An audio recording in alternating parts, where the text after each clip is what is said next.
विश्वविद्यालय तथा कृषि एवं किसान कल्याण मंत्रालय भारत सरकार के संयुक्त तत्वाधान में आयोजित पश्चिम क्षेत्रीय, जिसमें 5 राज्यों के प्रगतिशील किसान यहाँ आए हैं।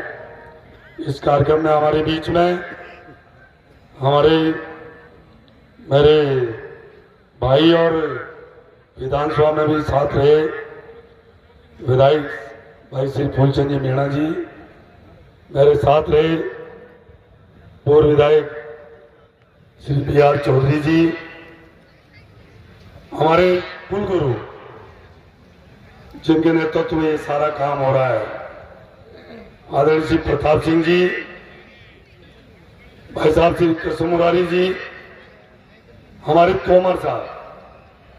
देखिए, इनके पास बहुत बड़ी सल्तनत है। इनके पास 4000 एकड़ जमीन में इनकी जो इंस्टीट्यूट बना हुआ है, यहाँ पधारे श्री तोमर साहब, डीन मनोज महिला जी, शांति कुमार शर्मा जी, चंद्रशेखर शर्मा जी जो हमारे पार्टी के उपाध्यक्ष हैं, ललित सिंह सिसोदिया जी जिला महामंत्री, दीपक शर्मा जिला उपाध्यक्ष जी, हीर सिंह जी राठौड़ जी संयुक्त निदेशक, सुधीर वर्मा जी, RL सोनी जी, शांतिलाल जी पूर्व जिला प्रमुख, और इस मेले में पधारे हुए 5 प्रदेशों के मेरे सभी अन्नदाता भाइयों बहनों, नौजवान साथियों, यहाँ पधारे सभी अधिकारीगण, सभी साइंटिस्ट वैज्ञानिकगण, सभी को मेरा नमस्कार। देखिए, हमारा देश कृषि प्रधान देश है। कृषि इस देश की रीढ़ की हड्डी है, किसान उसकी आत्मा है। मैं तो हमेशा कहता हूं फूलचंद जी ऐसा, किसान भगवान तो नहीं है, परंतु भगवान से कम भी नहीं। यह हम सबके लिए गौरव की बात है। 140 करोड़ जनता का पेट भरता है, रात और दिन मेहनत करता है। आज कोई अधिकारी है 60 साल बाद, 62 साल बाद, 65 साल बाद रिटायर होते हैं। किसान कभी रिटायर होता है? कभी रिटायर नहीं होता। जब तक उसके हाथ पैर चलते हैं, बूढ़े से लेकर बच्चे तक महिलाएं काम करती है। और आयु सीमा तो ही नहीं है, काम करने की समय सीमा भी नहीं है। एक मजदूर मजदूरी करने जाता है, 8 बजे जाता है, 5 बजे छुट्टी हो जाती है। उसको पता है मुझे इतना मेहनत मिलना है, उससे मेरा घर खर्च चलाना है। और तो किसान रात और दिन मेहनत करता है। आंधी हो, चाहे तूफान हो, चाहे सर्दी हो, चाहे गर्मी हो, रात और दिन मेहनत कर कर, खून पसीना ये करके इस धरती को चीर कर 140 करोड़ जनता का पेट भरता है। मैं कहता हूं, इसलिए किसान इस देश का अन्नदाता भगवान है। आज यहां प्रगतिशील किसान आए। देखिए, एक समय वो भी था, हमारे वैज्ञानिक बैठे हैं, अभी प्रताप सिंह जी हमारे कुलगुरु जी कहेंगे, और भी बैठे हैं, तोमर साहब बैठे हैं, और भी पीछे बैठे हैं सारे। एक समय वो भी देखा, मेरे बचपन में मैंने देखा, अनाज की बहुत बड़ी कमी थी। इस देश में सबसे बड़ा संकट था अनाज का था। तत्कालीन प्रधानमंत्री लाल बहादुर शास्त्री जी ने आह्वान किया पूरे देशवासियों से कि हफ्ते में 1 दिन का उपवास रखें, और पूरे देशवासियों ने उसका अनुसरण किया। एक समय वो भी था, सड़ी गली ज्वार और गेहूं बाहर से आते थे, और हमारा भारत की जनता उसको खाती थी। परंतु हमारे वैज्ञानिकों ने, हमारे साइंटिस्टों ने हमारे किसान अन्नदाताओं ने भरसक मेहनत करी और आज हम गर्व से कह सकते हैं कि पूरे विश्व में सबसे ज्यादा अनाज के रूप में हम सबसे ज्यादा पैदा करते हैं। इसका प्रमाण क्या है? कोरोना काल से लेकर अब तक 81 करोड़ जनता को आज फ्री अनाज दिया जा रहा है। पूरे विश्व में इससे बड़ी कोई योजना नहीं है। इसलिए आज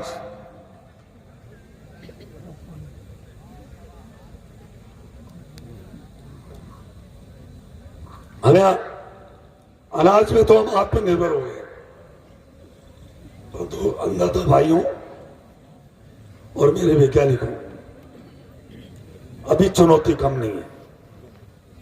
कल मैं भोपाल था, हमारे कृषि मंत्री शिवराज सिंह चौहान साहब ने वहां 11 प्रदेश के कृषि मंत्री थे, मुख्यमंत्री थे और कल दलहन पर दिन भर विस्तृत चर्चा हुई। सुबह 10 बजे से लेकर 5 बजे तक हम दलहन में कैसे आत्मनिर्भर बने। हमारे देश के प्रधानमंत्री नरेंद्र भाई मोदी जी, जिनका विजन है 2047 तक देश को विकसित राष्ट्र बनाना है, देश को परम वैभव पर पहुंचाना है, इस देश को आत्मनिर्भर बनाना है। आत्मनिर्भर कब बनेगा? जब हमारा देश का किसान आत्मनिर्भर होगा, जब हम दलहन में, तिलहन में, फल और फूलों में भी हम आत्मनिर्भर होंगे। इसलिए आज 5 प्रदेशों के या प्रगतिशील किसान भाई बहन आए हैं। मैं आपसे अनुरोध करना चाहूंगा कि आप तक ही आपने जीवन में जो नई तकनीकी सीखी है वो आप तक और आपके परिवार तक सीमित नहीं रखे हैं। आप गांव में, आस पड़ोस में आप नई तकनीक से कैसे खेती करें उसके बारे में हमें बताने की जरूरत है। आज यहाँ बहुत विस्तृत प्रदर्शनी लगी हुई है। मैं कहता हूं खाली ये प्रदर्शनी ऐसा ही नहीं है, बहुत कुछ सीखने की है। ये यहाँ सीखने की बात है। कौन किसान सब्जी में और में किस में अच्छा काम कर रहा है, आप भी अच्छा काम करने की कोशिश करें। जलवायु परिवर्तन, मेरा कहना, मैं आया तो आवाज निकलनी नहीं रही थी। जलवायु परिवर्तन जो क्लाइमेट चेंज हो रहा है, एक बहुत बड़ी चुनौती है।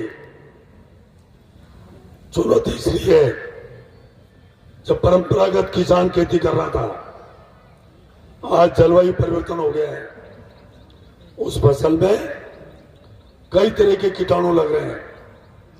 इसलिए किसान के लिए भी, हमारे वैज्ञानिकों के लिए भी, और विशेष तौर से हमारे कृषि विश्वविद्यालय, हमारे कृषि महाविद्यालय, हमारे केवीके, हमारे एफपीओ वो इसमें काम करने की जरूरत है।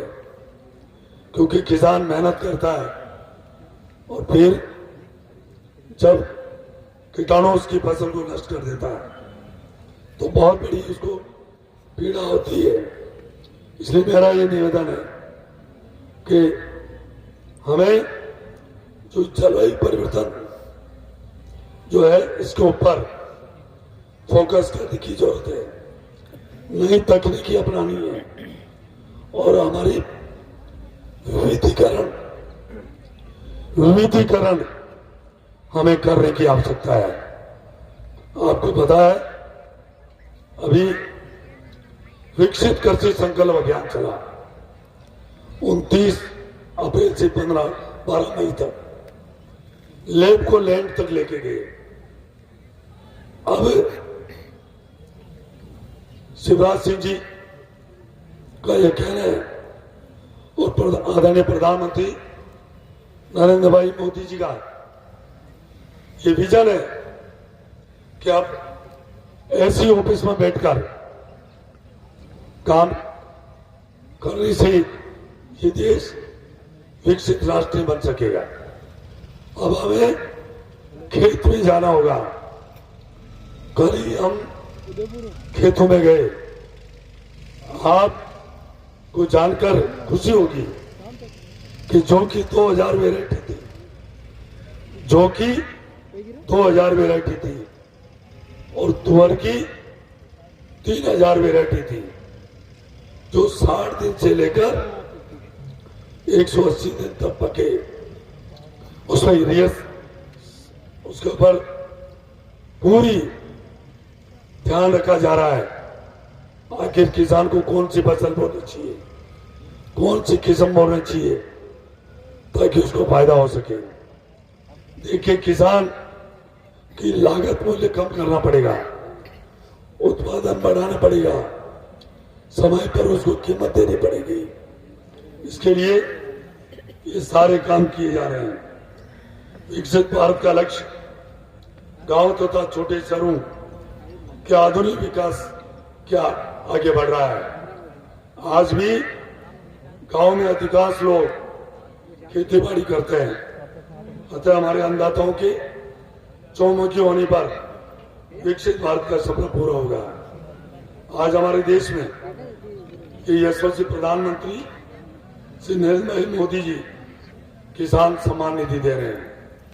पहले कभी दिया क्या? नाम भी क्या दिया? किसान सम्मान निधि।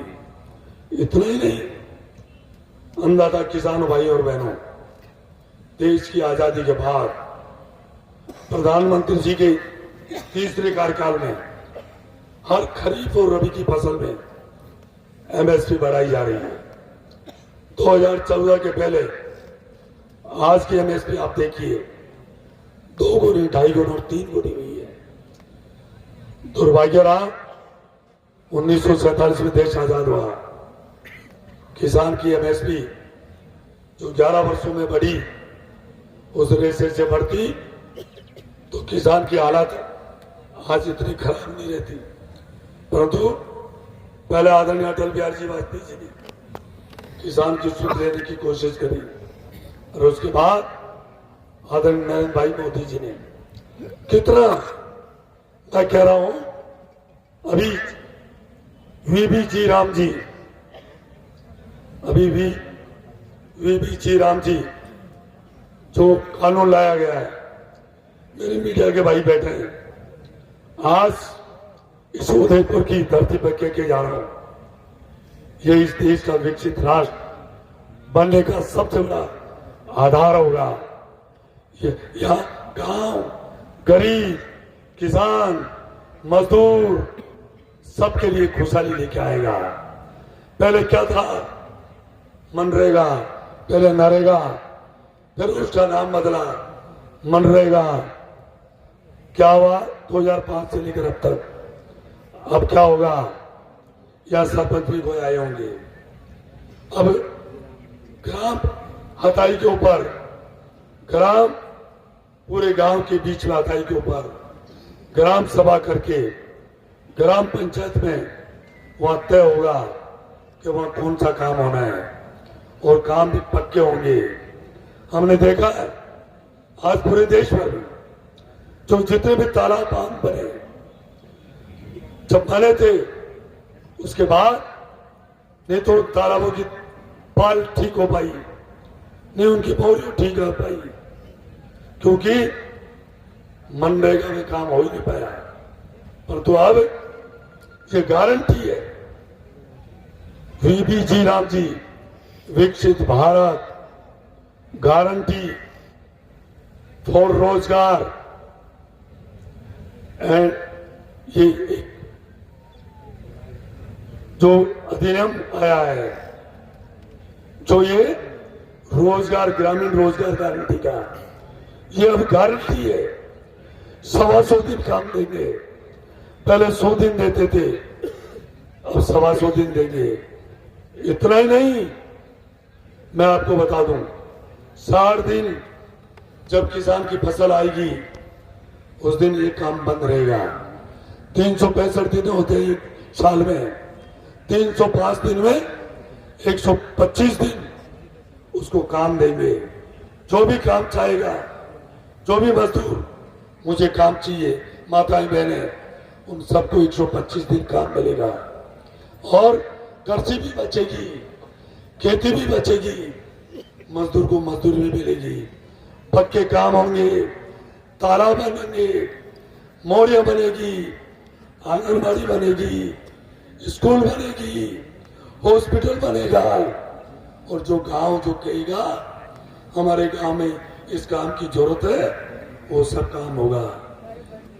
देश की काया पलट हो जाएगी। इसलिए मेरा कहना है कि अब प्रधानमंत्री जी ने जो एक सपना सजाया है कि 2047 देश को विकसित राष्ट्र करना है, ये वीबीजी राम जी के माध्यम से होगी। मैं किसान क्रेडिट कार्ड, आपको पता है केसीसी पहले 3 लाख में था, अब 5 लाख।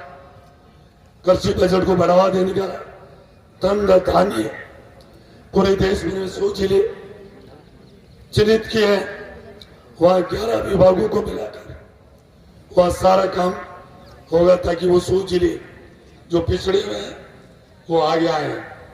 ये इसलिए किसान हितैषी फैसलों द्वारा किसानों का विकास कैसे हो, इसके लिए निरंतर प्रयास किया जा रहा है।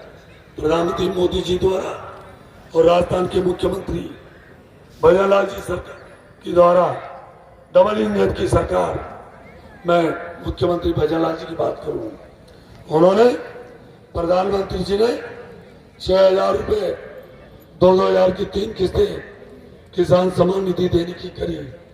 भजनलाल जी ने उसमें 3,000 बढ़ाने का, इजाफा करने का काम किया। इतना ही नहीं, मैं कह सकता हूं डीजल और पेट्रोल उनके दाम कम किए। ERCP 21 जिले उससे जुड़ेंगे। चारों तरफ से राजस्थान में नदियों को जोड़कर इस राजस्थान को हरा भरा किया जाएगा। और इतना ही नहीं, बैल से जो खेती करेगा उसको 30,000 रुपए सालाना दिया जाएगा। इतना ही नहीं, मैं कह रहा हूं आदरणीय भजनलाल जी ने किसान हित में, गांव हित में, मैं कह रहा हूं इतनी योजनाएं लेके आए हो जो आज डबल इंजन की सरकार बनकर ये काम कर रही है। जिस प्रकार से विकसित भारत का रास्ता विकसित गांव से होकर जाता है, उसी प्रकार से विकसित गांव से होकर जाता है, उसी प्रकार विकसित गांव का रास्ता भी विकसित किसानों के होकर जाता है। जब हमारे देश के अन्नदाता खुशहाल होंगे, देश विकसित होने में इसको कोई नहीं रोक सकता। मेरा इतना ही कहना है, हमें किसान भाइयों, आप जैविक खेती और प्राकृतिक खेती पे भी ध्यान दें। मैं आपको आखिरी बात कहना चाहता हूं, ये हमारा जो ब्रह्मांड बना है ये 5 तत्वों से बना है। ये पृथ्वी भी 5 तत्वों से बनी है, ये मनुष्य भी 5 तत्वों से बना है, ये पशु पक्षी भी 5 तत्वों से बना है। जब पृथ्वी जब विकृत होती है तो फिर इंसान ही नहीं, पशु पक्षी जीव जंतु भी प्रभावित हुए भी नहीं रह सकता है। आज मैं आपको आह्वान करता हूं, मुझे जुकाम हो रखी है, सच में हो रखी है, पता नहीं मैं कैसे बोल गया। मैं तो सोचता मैं 2 मिनट से नहीं बोल पाऊंगा, आप सबकी ताकत की वजह से मैं बोल गया। मुझे जुकाम हो रखी है, डॉक्टर ने मुझे कहा सुबह शाम 2 खुराक लेनी है। हमारे पदाधिकारी बैठे हैं, इनके सामने मैंने एयरपोर्ट पर 1 खुराक लेके आया, मुझे शाम को 1 खुराक वो लेनी है। क्या मैं सुबह शाम 2 खुराक लेने की जगह, विधायक जी डॉक्टर साहब आप तो क्या मैं 2 जगह की समय की जगह 4 दफे मैं दवा लूंगा तो मुझे फायदा होगा नुकसान होगा? फायदा होगा नुकसान? बताओ डॉक्टर हो आप तो। भाई मैं 2 दफे दवा लूंगा उसकी जगह मैं 4 दफे ले लूंगा तो नुकसान होगा ना। डॉक्टर साहब देखे दवाएं कम निकली तो मेरा ये कहना है इसी प्रति हम धरती को मैं अन्नदाता हूं आपसे निवेदन करना चाहूंगा। देखिए हम डॉक्टर के पास जाते हैं, हम डॉक्टर के पास